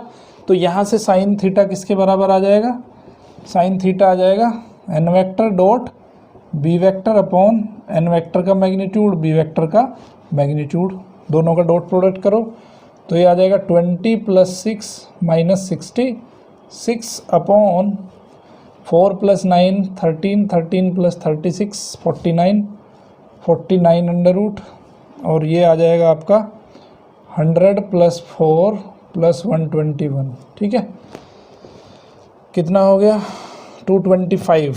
तो ये हो गया आपका 20 + 6 26 -30। अब इसको जो है ब्रैकेट उसमें मोड में रख देंगे, माइनस नहीं कंसिडर करना है, तो ये हो जाएगा 7 और ये हो जाएगा 15, ठीक है। 15 से 30 माइनस कैंसिल हो जाएगा, तो ये आ जाएगा 2/7। तो यहाँ से थीटा की वैल्यू आ जाएगी sin इनवर्स 2/7, ठीक है। इस तरह से जो है ये एंगल होगा किसके बीच में, angle between line and a plane, ठीक है। उसके बाद हम पढ़ेंगे equation of plane through intersection of two planes. अगर दो प्लेन दिए हैं तो उन प्लेन के इंटरसेक्शन से होके गुजरने वाले प्लेन का इक्वेशन हमें बताना है, ठीक है। कैसे, देखो ये हमारे पास मान लो दो प्लेन हैं, कौन कौन से, एक तो ये वाला प्लेन हो गया, एक हमारे पास ये वाला प्लेन हो गया, और ये कोई तीसरा प्लेन है ये वाला, जो इन दोनों प्लेन के इंटरसेक्शन से होके गुजरता है। इंटरसेक्शन कहाँ होता है उनका, जहाँ पे इनका सबका जॉइंट है, तो ये भी दोनों के इंटरसेक्शन से होके ही गुजर रहा है, ठीक है। तो ऐसे प्लेन का इक्वेशन हम फाइंड करेंगे। तो equation of plane of intersection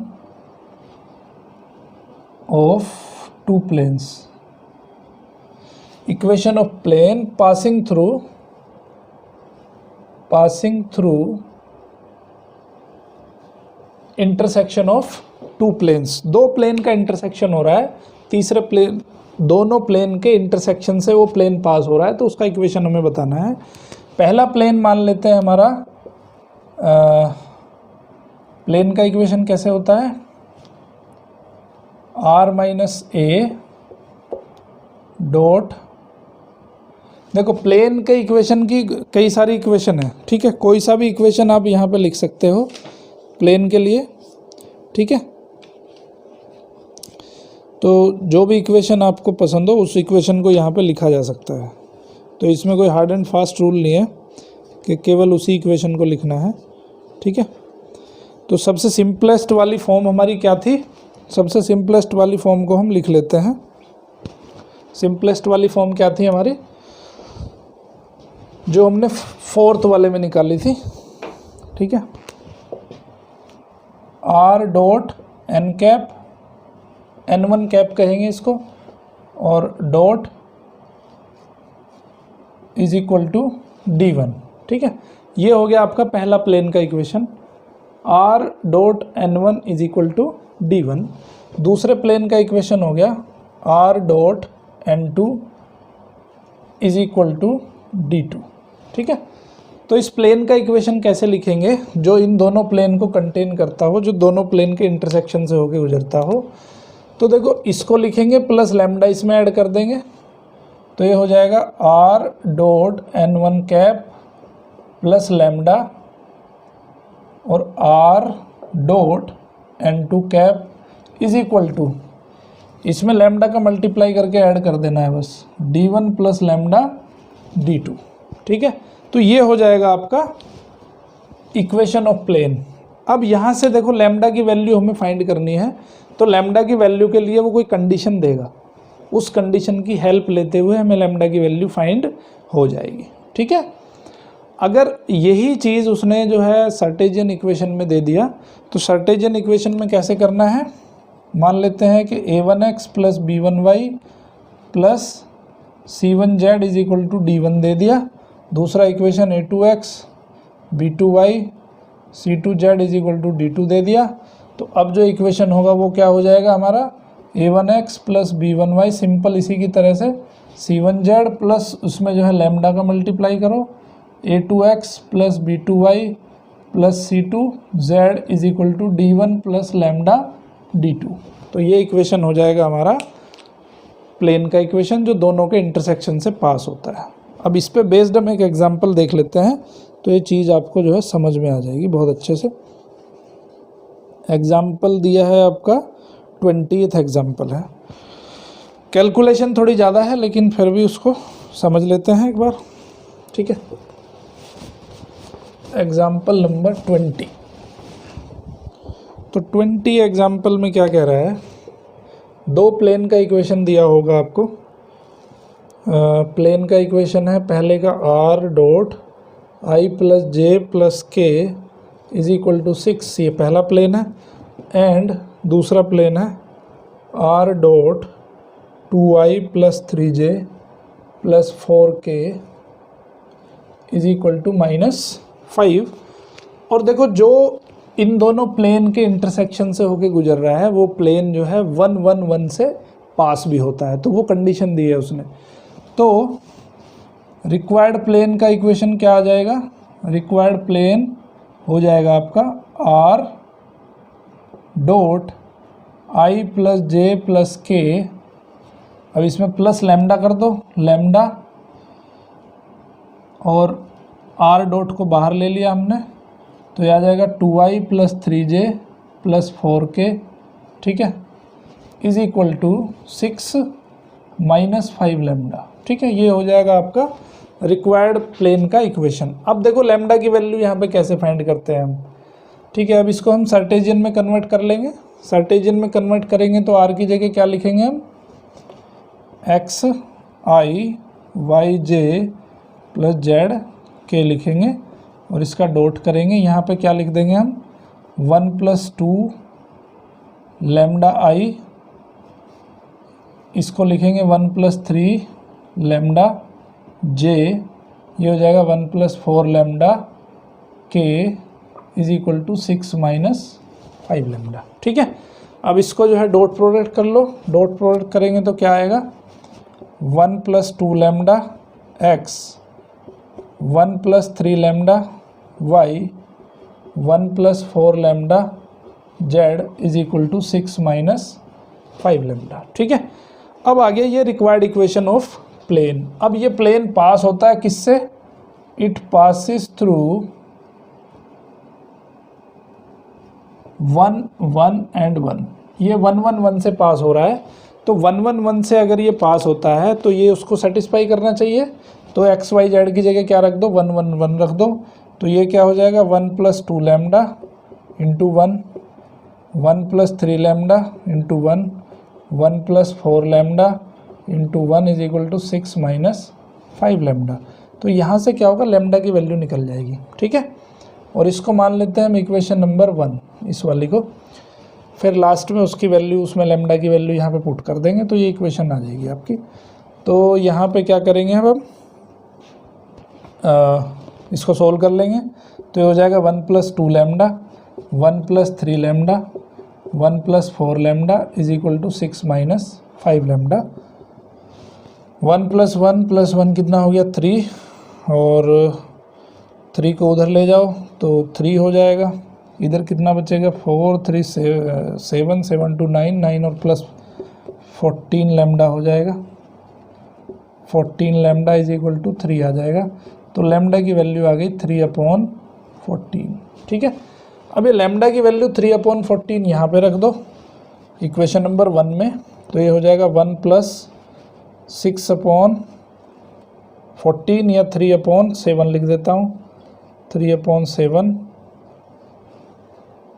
x plus 1 plus 339 9/14 y plus 1 plus, ये हो जाएगा आपका 6/7 z is equal to 6 minus 15/14। तो इसको सोल्व करोगे आप, सोल्व करने के बाद इक्वेशन आ जाएगी। इसको डायरेक्टली लिख देते हैं। हाँ, ये इसने उसमें लिखा है, ठीक है। इसमें जो आंसर दिया है वो उसने दिया है वेक्टर फॉर्म में। तो वेक्टर फॉर्म के लिए आप क्या कर सकते हो, यहीं पे लैम्डा की वैल्यू रख दो। कहाँ पे, यहाँ पे लैम्डा की वैल्यू यहाँ रख दोगे तो इसकी वेक्टर फॉर्म आ जाएगी, और इसको सोल्व कर लोगे तो ये आपकी आ जाएगी सर्टेजियन फॉर्म, ठीक है। अब हमें फाइंड क्या करना है, अब हम एक नया टॉपिक और क्या रह गया इसमें, इंटरसेक्शन टू प्लेन हो गया, distance of point from a plane, okay, coplanarity of two line पढ़ेंगे अभी हम। दो लाइन की कोप्लेनरिटी कैसे होती है। देखो कोलिनियरिटी हमने पढ़ चुके हैं कि दो लाइन की कोलिनियरिटी कैसे होती है। अब कोप्लेनरिटी के बारे में पढ़ेंगे, ठीक है। ओके, तो दो लाइन कब कोप्लानर होंगी। मान लेते हैं कि ये कोई प्लेन है, ठीक है, और इस प्लेन के ऊपर दो लाइन है, कोई दो लाइन है, हमने इस प्लेन के ऊपर दो लाइन ले ली, एक ये लाइन है और एक ये लाइन है, ठीक है। ये दो लाइन, अब देखो इसमें क्या होता है कि दो लाइन हमने ले ली कोई भी, और इन दो लाइन पे पॉइंट हम देखो, इसका इक्वेशन क्या होगा, पहली वाली का इक्वेशन होगा a प्लस लैम्डा बी, इसको a1 b1 मान लेते हैं, ये हो जाएगा r is equal to a plus lambda b1। दूसरी का इक्वेशन हो जाएगा a2 प्लस लैम्डा b2, ठीक है। अब ये a1 a2 क्या है, देखो a यहाँ पे कोई पॉइंट मान लेते हैं इस पे, ठीक है, ये हो जाएगा इसका वेक्टर, अगर लिखूँ मैं तो a1 वेक्टर हो जाएगा। यहाँ पे इस पे कोई पॉइंट मान लेते हैं और इसका वेक्टर जो है वो a2 वेक्टर हो जाएगा, ठीक है। दूसरी बात क्या है कि ये वाली जो लाइन होगी, ये L1 लाइन मान लो, इसको L2 लाइन मान लो, ठीक है। ये हो गई आपकी L1 और ये हो गई आपकी L2, ठीक है। अब ये जो B1 और B2 क्या क्या है, B1 क्या है, इस लाइन पे कहीं कोई पॉइंट होगा, ठीक है, तो इस लाइन के पैरेलल या उस लाइन के ऊपर भी ये पॉइंट हो सकता है या पैरेलल भी हो सकता है, क्योंकि इस लाइन की जो डायरेक्शन रेशोज़ होंगे और इसके जो डायरेक्शन रेशोज़ होंगे वो सेम होते हैं, ठीक है। तो अगर मान लेते हैं कि ये लाइन कहीं यहाँ पे है, ये पॉइंट कहीं यहाँ पे है, B1 वेक्टर कहीं यहाँ पे है और B2 वेक्टर इसके अलोंग कहीं यहाँ पे है, ठीक है। तो अभी हम क्या करते हैं कि अगर हम A1 को A2 से मिला दें, ठीक है, ये मान लेते हैं A है, A1 इसको A1 मान लेते हैं पॉइंट को, और इसको A2 मान लेते हैं पॉइंट को, ठीक है। तो इसका वेक्टर क्या हो जाएगा, ये वेक्टर कौन सा हो जाएगा, A2 vector minus A1 vector. A1 A2 vector जो होगा वो क्या हो जाएगा, A2 vector minus A1 vector, ठीक है। ओके, दूसरी चीज़ क्या है कि अगर हम B1 और B2 का, देखो B1 भी इसी प्लेन में लाई करना चाहिए, भाई B1 भी तो इसी प्लेन के अंदर लाई करेगा। तो B1 और B2 का अगर हम क्रॉस प्रोडक्ट निकाल लें तो वो क्रॉस प्रोडक्ट कहाँ पे होगा, क्रॉस प्रोडक्ट जो होगा वो इस प्लेन के परपेंडिकुलर होगा, है ना। तो हम क्या करते हैं, तो जब इस प्लेन के परपेंडिकुलर होगा तो A1 A2 जो वेक्टर है उस परपेंडिकुलर वेक्टर का जो डॉट करेंगे तो डॉट प्रोडक्ट जो है वो 0 आना चाहिए।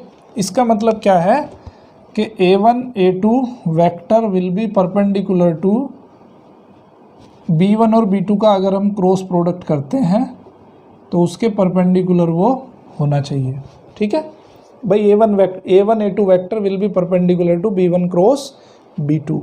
तो यहाँ से हमने क्या देखा कि भाई दोनों का अगर डॉट प्रोडक्ट कर देते हैं तो वो 0 होना चाहिए। A1 A2 क्या है, A2 vector minus A1 vector, और इसका डॉट करेंगे किसके साथ, B1 cross B2 is equal to क्या होना चाहिए, 0 होना चाहिए। तो दो लाइन को अगर हमें कोप्लानर दिखाना है तो उसकी कंडीशन क्या है, A2 minus A1 dot B1 cross B2 is equal to 0, ठीक है। ओके, अभी इस पे बेस्ड एक क्वेश्चन देख लेते हैं हम फटाफट से। क्वेश्चन नंबर दिया है आपकी बुक में 21, एग्जाम्पल नंबर 21 क्या कहता है, x प्लस 3 एक लाइन दी है, x plus 3 upon minus 3, y minus 1 upon 1, z minus 5 upon 5, एक लाइन ये दे दी। एक लाइन दूसरी दी है x plus 1 upon minus 1, y minus 2 upon 2 और z माइनस 5 अपॉन 5। हमें दिखाना है कि दोनों कोप्लानर हैं। तो यहाँ से देखो A1 की वैल्यू क्या है, -3, 1 और 5, -3, 1 और 5। B1 की वैल्यू क्या है, B1 वेक्टर है -3, 1 और 5, ठीक है। A1 आ गया -3, 1, 5, B1 आ गया -3, 1, 5। अब यहाँ से A2 निकाल लो। A2 क्या आ गया, -1, 2 और 5। B2 क्या आ गया, -1, 2 और 5। क्या कोइंसिडेंस है ना। अब हमें क्या करना है, A2 - A1 करना है, A2 - A1 करना है। तो A2 - A1 कितना हो जाएगा, -1 + 3, -1 + 3 हो जाएगा 2, 2 - 1 1 हो जाएगा, 5 - 5 0 हो जाएगा। ये हो गया आपका A2 - A1। अब B2 - B1 करेंगे। B2 - B1 क्या हो जाएगा, -1 + 3 सेम ही आ जाएगा, 2 1 0 आ जाएगा, ठीक है। अब हम इनको क्या करेंगे, दोनों का डॉट प्रोडक्ट करेंगे। डॉट प्रोडक्ट फाइंड करके देखते हैं। तो A2 - A1 dot B2 - B1 नहीं करते ना, B1 क्रॉस B2 करते हैं। तो अब हम क्या करेंगे, A2 - A1 dot B1 cross B2 कर देते हैं और इसको देखते हैं कितना होता है। तो हम क्या करेंगे, ये कैसा है हमारा वेक्टर ट्रिपल प्रोडक्ट है, स्केलर ट्रिपल प्रोडक्ट बोलते हैं इसको। A2 - A1 कितना है, 2 1 0 और B1 कितना है, B1 है -3 1 5, B2 कितना है -1 2 5। इसकी वैल्यू निकाल लो। वैल्यू निकालेंगे तो एक्सपेंड कर दो, 2 हो जाएगा 5 - 10 -1 -15 + 5 और ये तो 0 हो जाएगा। तो ये बच गया आपका -10, तो ये बचा आपका +10 = 0। तो यहाँ पे आपने देखा कि इनकी जो A2 - A1 dot B1 cross B2 की जो वैल्यू आई, वो वैल्यू क्या आई, 0 आई। इसीलिए हम कह सकते हैं कि दोनों वेक्टर एक दूसरे के दोनों लाइन जो है वो कोप्लानर लाइन है, मतलब एक ही प्लेन के अंदर लाई करती है, ठीक है। अभी हम पढ़ेंगे, एक लास्ट टॉपिक हमारा बच गया है कि किसी प्लेन से किसी पॉइंट का डिस्टेंस हम कैसे फाइंड करते हैं। तो डिस्टेंस की जब बात होती है तो distance is perpendicular distance only, ठीक है। तो ये हमारे पास कोई प्लेन है, ठीक है। प्लेन कैसा है, AX + BY + CZ = D, या इसको मैं लिख दूं =D लिख दो या -D = 0 लिख दो, ठीक है। इस पे कोई पॉइंट है, यहाँ पे कोई पॉइंट है x1 y1 और z1। इस पॉइंट से हमें डिस्टेंस फाइंड करनी है इस प्लेन के ऊपर, ठीक है। तो देखो एक बड़ा लंबा सा तरीका है, वो तरीका भी आप अप्लाई कर सकते हो। क्या लंबा सा तरीका है, हम क्या करेंगे, ये जो सेम मेथड जैसे हमने foot of the perpendicular find किया था, ये पॉइंट हम मान लेते हैं P और ये पॉइंट मान लेते हैं हम Q, ठीक है। हमें क्या फाइंड करना है, PQ फाइंड करना है, हमें फाइंड करना है PQ। तो PQ फाइंड करने के दो तरीके हैं। पहला तरीका क्या है कि PQ का लाइन का इक्वेशन हमें पता है। लाइन का इक्वेशन क्या हो जाएगा, x - x1 upon direction ratio y - y1 upon b = z - z1 upon c और = मान लेते हैं हम k, मान लिया हमने। तो यहाँ से क्या आ जाएगा, x की वैल्यू आ जाएगी, x की वैल्यू आ जाएगी ak + x1, y की वैल्यू आ जाएगी bk + y1 और z की वैल्यू आ जाएगी ck + z1, ठीक है। x y z की वैल्यू आ गई। x y z की वैल्यू आप यहाँ क्या करोगे, यहाँ पे रख दोगे, ठीक है। एक्स वाई जेड की वैल्यू, एक्स वाई जेड क्या है, ये एक्स वाई जेड आपका ये वाला पॉइंट मिल जाएगा, ठीक है।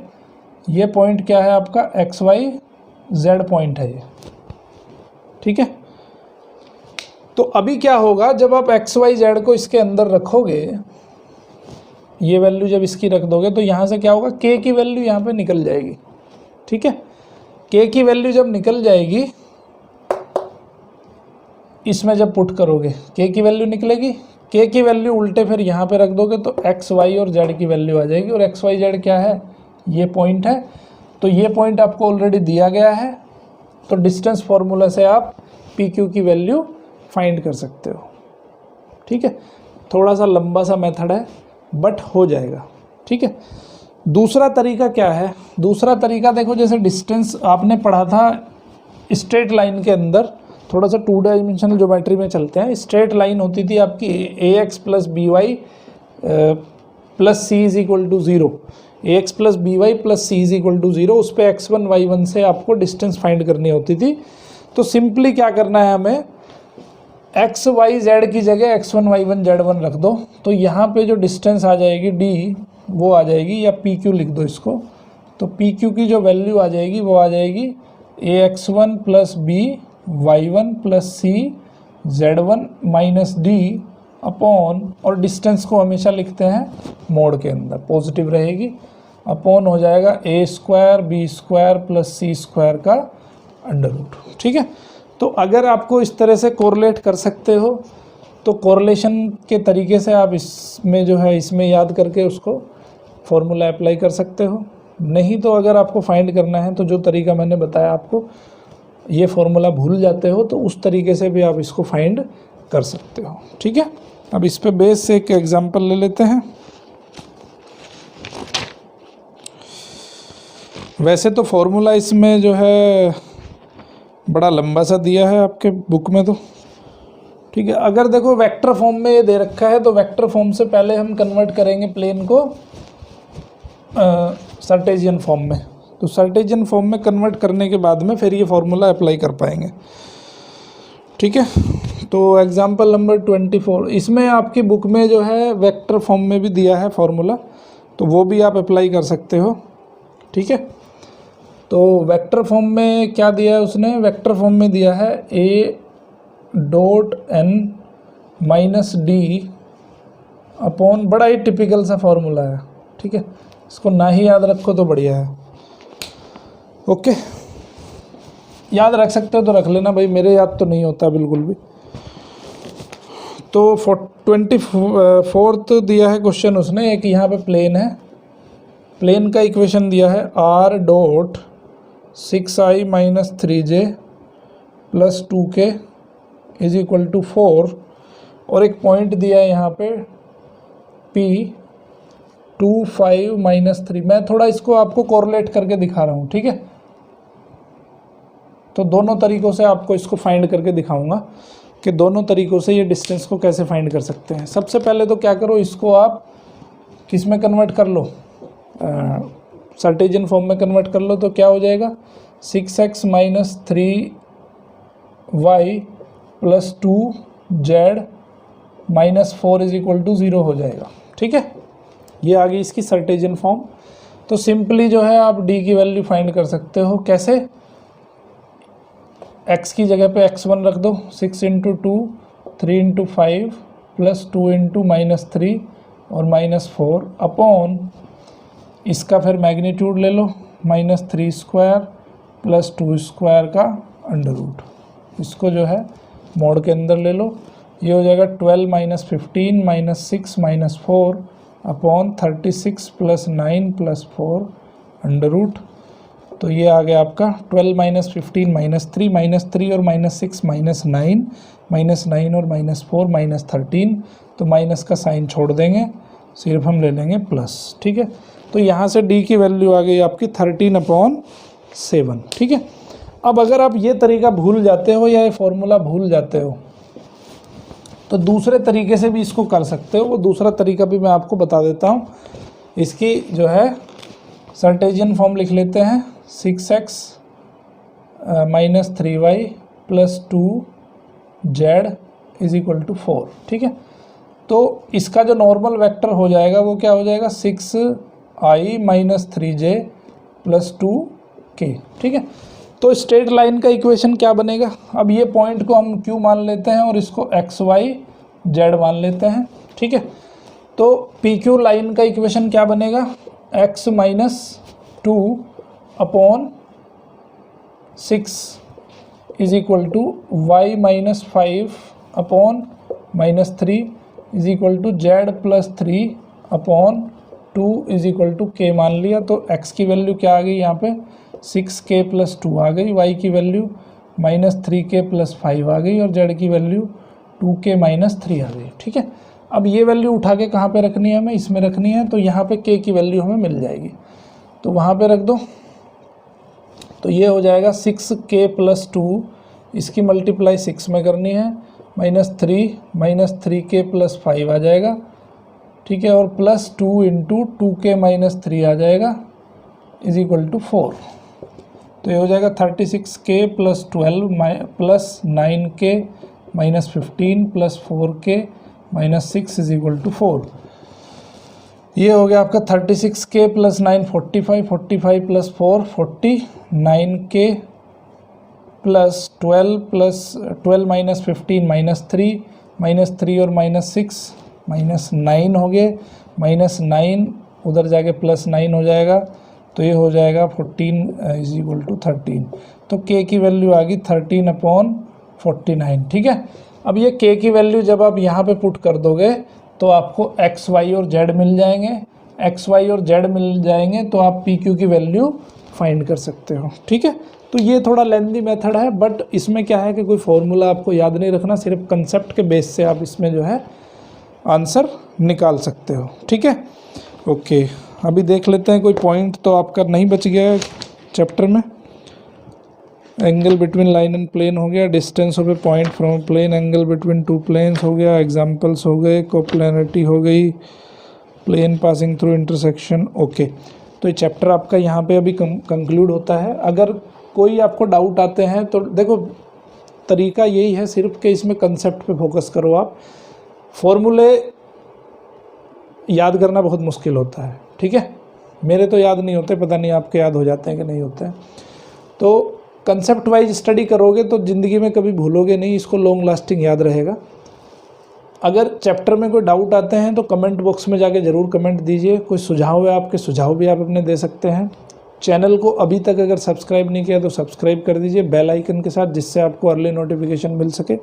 ज़्यादा इसको शेयर करिए लेक्चर को। थैंक यू वेरी मच, बने रहिए मेरे साथ मैथ किंग मेकर में।